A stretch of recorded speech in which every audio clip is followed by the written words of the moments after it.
मी प्रीती खंडागळे. आपण पाहता आवाज इंडिया मराठी. तर नजर टाकूया आजच्या महत्त्वाच्या घडामोडींवर. राष्ट्रवादी काँग्रेसकडून राज्यसभा पोटनिवडणुकीसाठी अखेर उमेदवाराची घोषणा करण्यात आली आहे. चर्चेत असलेल्या अनेक नावांना मागे टाकत पक्षाने विदर्भातील ज्येष्ठ नेते राजेंद्र जैन यांच्यावर विश्वास दाखवलाय. पक्षाचे प्रदेशाध्यक्ष सुनील तटकरे यांनी उमेदवारीची घोषणा केली आहे. प्रफुल्ल पटेल यांच्या प्रभाव क्षेत्रातील नेते म्हणून ओळख असलेल्या राजेंद्र जैन यांना संधी मिळाल्याने राजकीय वर्तुळात चर्चांना उधाण आलंय. राजकीय घडामोडींसाठी कायम चर्चेत असलेल्या अहिल्यानगर जिल्ह्याने आता राज्याच्या राजकारणात आणखीन एक नवा मानाचा तुरा रोवला आहे. विधानसभा आणि विधान परिषद या दोन्ही सभागृहांमध्ये मिळून तब्बल 19 आमदारांचं प्रतिनिधित्व असलेला अहिल्यानगर हा महाराष्ट्रातील सर्वाधिक आमदारांचा जिल्हा ठरलाय. विशेष म्हणजे या 19 आमदारांपैकी सर्वाधिक 9 आमदार भाजपचे. राहुरी भाजपचे प्राजक्त तनपुरे यांची विधान परिषदेवर नुकतीच बिनविरोध निवड झाली. त्यानंतर आता ही संख्या वाढली आहे. दाऊदी बोहरा समाजातील उत्तराधिकार वादावरील ऐतिहासिक निकाल दिल्यानंतर निवृत्त न्यायमूर्ती जी.एस. पटेल यांच्या कुटुंबाला धमक्या, छळ आणि हिंसाचाराला सामोरं जावं लागत असल्याचा गंभीर दावा समोर आलाय. न्यायमूर्ती पटेल यांनी 23 एप्रिल 2024 रोजी दिलेल्या निकालानंतर त्यांच्या कुटुंबियांना भारतासह परदेशातही लक्ष्य करण्यात आल्याचा आरोप करण्यात आलाय. निकाल मागे घेण्यासाठी किंवा सार्वजनिकरित्या माफी मागण्यासाठी दबाव टाकण्यात येत असल्याचाही दावा केला जातोय. या पार्श्वभूमीवर न्यायाधीशांच्या स्वातंत्र्य, सुरक्षितता आणि न्याय व्यवस्थेवरील विश्वासाबाबत गंभीर प्रश्न उपस्थित होत असून कायदे क्षेत्रातील अनेक वरिष्ठांनी या प्रकाराची सखोल चौकशी करून दोषींवर कठोर कारवाई करण्याची मागणी केली आहे. अमरनाथ यात्रेसाठी यंदा सुरक्षा व्यवस्थेत मोठा बदल करण्यात आलाय. 3 जुलैपासून सुरू होणाऱ्या यात्रेदरम्यान भाविकांच्या सुरक्षिततेसाठी जम्मू काश्मीर पोलिसांनी प्रथमच पहचान ॲप सुरू केलाय. या ॲपच्या माध्यमातून यात्रा मार्गावरील घोडेस्वार, हमाल, दुकानदार आणि टॅक्सी चालक यांची पोलीस पडताळणी करण्यात येत असून त्यांना विशेष QR कोड दिले जातात.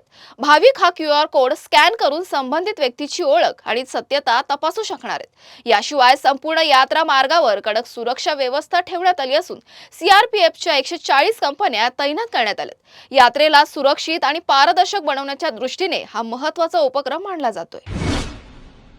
कोल्हापूर जिल्ह्यातील पन्हाळा तालुक्यातील वाघबीळ दानेवाडी परिसरातील कोल्हापूर रत्नागिरी राज्य महामार्गावर काही तरुणांनी मध्यरात्री मोठ्या संख्येने जमवून मोटारसायकल रेसिंग आणि स्टंटबाजी सुरू केली होती.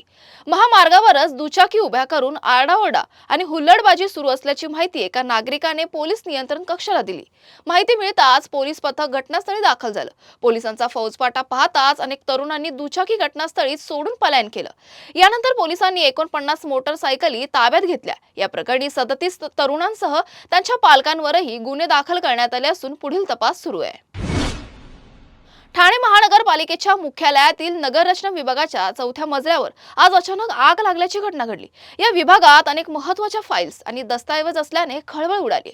आग लागल्याची माहिती मिळताच अग्निशमन दलाच्या गाड्या घटनास्थळी दाखल झाल्या असून आग नियंत्रण मिळवण्यात यश आलंय. सुदैवाने अद्याप कोणतीही जीवितहानी झाल्याची माहिती नाही.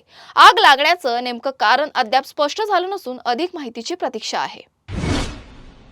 मुंबईतील दादर प्लाझा परिसरात आज सकाळी बेस्ट बस आणि दुचाकीमध्ये भीषण अपघात झालाय.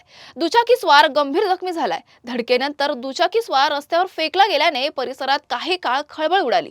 जखमीला तातडीने सायन रुग्णालयात दाखल करण्यात आलं असून त्याच्या रुग्णालयात उपचार सुरू आहे. घटनेनंतर काही वेळ वाहतूक कोंडी निर्माण झाली होती. पोलिसांनी घटनास्थळी पंचनामा करून अपघाताचा पुढील तपास सुरू केलाय. नागपूरमध्ये खासदार क्रीडा महोत्सव 2026चा समारोप मोठ्या उत्साहात पार पडला. या सोहळ्याला मुख्यमंत्री देवेंद्र फडणवीस आणि केंद्रीय मंत्री नितीन गडकरी यांची प्रमुख उपस्थिती होती. कार्यक्रमात क्रीडासोबत सांस्कृतिक सादरीकरणाचीही रंगत पाहायला मिळाली. यावेळी एका गायिकेने मंचावर गाणं सादर करत वातावरण रंगतदार केलं. गायिकेच्या विनंतीनंतर मुख्यमंत्री देवेंद्र फडणवीस यांनी माईक हातात घेत थेट गाणं सादर केलं. फडणवीस यांनी राजेश खन्ना यांचं गुलाबी आंखें जो तेरी देखी आणि धर्मेंद्र यांचं पल पल दिल के पास ही लोकप्रिय गाणी गायली. त्यांच्या या अनपेक्षित सहभागामुळे सभागृहात उत्साहाचं वातावरण निर्माण झालं असून उपस्थितांनी टाळ्यांच्या गजरात त्यांना जोरदार दाद दिली. तसेच या प्रसंगाचा व्हिडिओ आता सोशल मीडियावर व्हायरल होत आहे.